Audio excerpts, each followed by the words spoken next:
Dear students, आज हम process of nitrogen fixation के बारे में पढ़ेंगे। बायोलॉजिकल नाइट्रोजन फिक्सेशन की क्रियाविधि किस प्रकार से होती है, इसकी जो क्रियाविधि की जो स्टडी है हम लेग्यूम प्लांट्स की रूट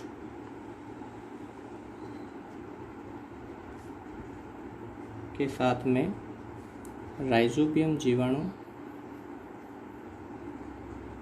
का जो सहजीवी संबंध होता है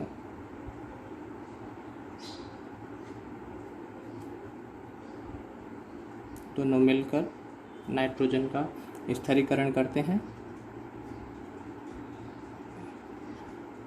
इसकी क्रियाविधि को अपन देखेंगे। इनकी जो ये क्रियाविधि या प्रोसेस है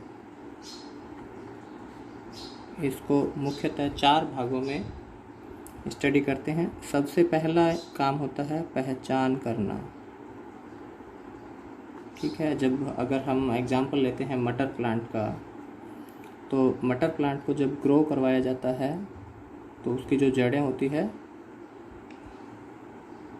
वो ज़मीन में ग्रो करती है। जड़ों में एक कोशिकीय सिंगल रूट हेयर्स है वो उपस्थित रहते हैं। जड़ों के आसपास का जो क्षेत्र होता है उसे राइजोस्फीयर कहते हैं। इस राइजोस्फीयर क्षेत्र में अनेक प्रकार के जीवाणु जो राइजोबियम भी होते हैं, बाकी दूसरे टाइप के जीवाणु हैं वो भी यहाँ पे उपस्थित रहते हैं। तो इनमें जो आपस में सहजीवी संबंध होता है राइजोबियम में और मटरकुल की जड़ों में, तो इनमें ये आपस में एक दूसरे को रिकॉग्नाइज करने का कार्य करते हैं, पहचान करते हैं, तभी इनमें आपस में सहजीवी संबंध है वो बनता है। किसी दूसरे जीवाणु के साथ में इनमें जो रिलेशनशिप होती है वो नहीं होती है। तो ऐसा इसलिए होता है कि जो प्लांट्स की जो रूट्स होती है, इनकी रूट्स के द्वारा कुछ केमिकल का सिक्रेशन किया जाता है, केमिकल पदार्थों का स्त्रावण किया जाता है। और ये केमिकल पदार्थ होते हैं ल्यूटीन, ये लैक्टिन पदार्थ होते हैं। ये प्लांट की जड़ों के द्वारा लैक्टिन पदार्थों का स्त्रावण होता है। ये जो लैक्टिन कंपोनेंट होते हैं ये एक प्रकार के ग्लाइकोप्रोटीन होते हैं और ये रूट हेयर्स के द्वारा उसके आसपास में जड़ों के द्वारा उसमें स्त्रावण होता है। इन लैक्टिन पदार्थों को जो बैक्टीरिया होते हैं या जो राइजोबियम जीवाणु हैं इन पदार्थों के द्वारा आकर्षित होते हैं। ये क्या करते हैं, बैक्टीरिया को आकर्षित करते हैं अपनी तरफ। इनमें आकर्षण उत्पन्न होता है क्योंकि जीवाणुओं में भी इन लैक्टिन पदार्थों को रिकॉग्नाइज करने वाले कंपोनेंट्स होते हैं, कुछ फ्लेवोनॉइड्स होते हैं, वो इन राइजोबियम जीवाणुओं में भी उपस्थित होते हैं। क्योंकि बाकी दूसरे बैक्टीरिया के लिए भी लैक्टिन पदार्थ वही रिलीज होते हैं, लेकिन इनको सेंस करने वाले सामने जो जीवाणु हैं वो राइजोबियम जीवाणु में कुछ फ्लेवोनॉइड कंपोनेंट होते हैं जो लैक्टिन पदार्थों के रेस्पॉन्स में बैक्टीरियल सेल की तरफ आकर्षित होते हैं, इनके रूट हेयर्स की तरफ आकर्षित होते हैं। तो सबसे पहला स्टेप क्या है कि ये एक दूसरे को रिकॉग्नाइज करें, ये एक दूसरे को पहचाने। और ये पहचानते कैसे हैं कि प्लांट की जड़ों के द्वारा लैक्टिन पदार्थों का स्त्रावण होता है। ये लैक्टिन पदार्थ है, ये ग्लाइकोप्रोटीन्स होते हैं जिनको बैक्टीरिया है वो रिकॉग्नाइज करते हैं। इनको रिकॉग्नाइज करके वो प्लांट की जड़ों की तरफ आकर्षित होते हैं। सेकंड स्टेप होता है इनमें इन्फेक्शन का या संक्रमण का, कि जो बैक्टीरिया है वो इनकी जड़ों को संक्रमित करे, इनकी जड़ों में वो प्रवेश करे। जब जीवाणु लैक्टिन पदार्थ के रेस्पॉन्स में रूट्स की तरफ आकर्षित होते हैं तो इनकी जो रूट्स होती है, रूट हेयर्स होते हैं, उनमें इस तरह से कर्लिंग की प्रोसेस है वो स्टार्ट हो जाती है। जो रूट्स की कोशिकाएं होती है, रूट हेयर्स होते हैं, उनमें इस तरह से बैक्टीरिया के रेस्पॉन्स में जो रूट हेयर्स की जो टिप होती है वो इस तरह से कर्लिंग हो जाती है, आगे से मुड़ जाती है, ये रेस्पॉन्स प्रदर्शित करते हैं। क्योंकि प्लांट सेल होती है उसमें कोशिका भित्ति, सेलुलोज की कोशिका भित्ति पाई जाती है, तो ये बैक्टीरिया है वो डायरेक्टली कोशिका को पेनिट्रेट नहीं कर पाती है। तो जब ये बैक्टीरिया रूट हेयर्स के पास में पहुंचते हैं तो ये इस तरह से अपना रेस्पॉन्स प्रदर्शित करते हैं, उनके लिए माध्यम या रास्ता उपलब्ध करवाने का कार्य करते हैं कि बैक्टीरिया है वो उस रूट हेयर कोशिका में प्रवेश कर जाए।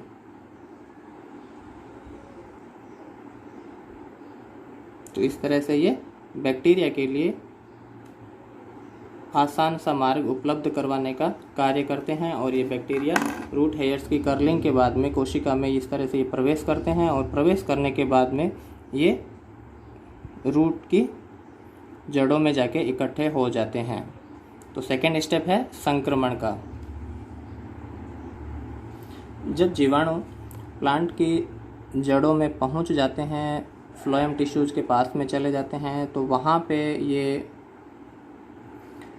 ग्रोथ हार्मोन है उनका वो सिक्रेशन करते रहते हैं। ये जड़ है, वहाँ पे क्या करेंगे, ये ग्रोथ हार्मोन है, indole acetic acid auxin hormone है, उसकी ये सिंथेसिस करते हैं। इसकी वजह से यहाँ पे जड़ों में कोशिकाओं का विभाजन, त्वरित विभाजन होना शुरू हो जाता है, और जब कोशिकाएं ज़्यादा विभाजन करेगी तो एक गांठ या नोड्यूल का निर्माण होता है। अब इस नोड्यूल क्षेत्र में जो बैक्टीरिया होते हैं वो अपने आप को इस्टेब्लिश कर लेते हैं और धीरे धीरे पदार्थों का स्त्रावण करने लगते हैं। जब बैक्टीरिया यहाँ पे कंप्लीटली इस्टेब्लिश हो जाते हैं तो उस समय बैक्टीरिया को बैक्टीरोइड्स कहते हैं हम।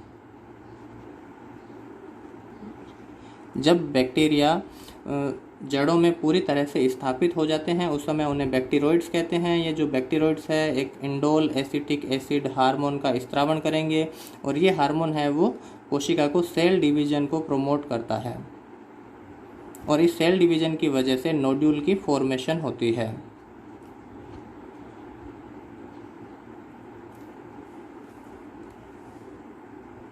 तो थर्ड स्टेप क्या है? थर्ड स्टेप है नोड्यूल का फॉर्मेशन।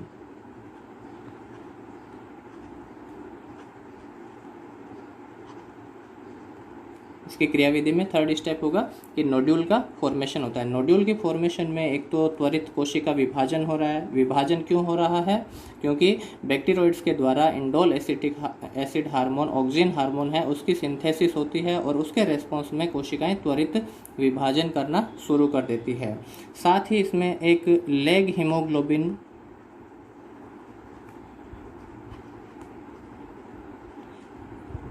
की भी सिंथेसिस होती है, और ये रेड कलर का होता है जो जीवाणु कोशिका के आसपास या जो ये रूट नोड्यूल्स होती है इसको ऑक्सीजेनिक एनवायरनमेंट से बचाने का कार्य करता है। तो इस कारण जो नोड्यूल होती है वो हमें लाल कलर की दिखाई देती है, क्योंकि यहाँ पे क्या होगा, लेग हीमोग्लोबिन कंपोनेंट होता है, प्रोटीन होता है, उसकी सिंथेसिस भी होती है जो ऑक्सीजन को अवशोषित कर लेता है, जो बैक्टीरिया तक या नाइट्रोजिनेज एंजाइम है वहाँ तक पहुँचने से ये रोकता है। और लास्ट स्टेप होता है इसमें नोड्यूल की कार्य की या नोड्यूल की फिजियोलॉजी।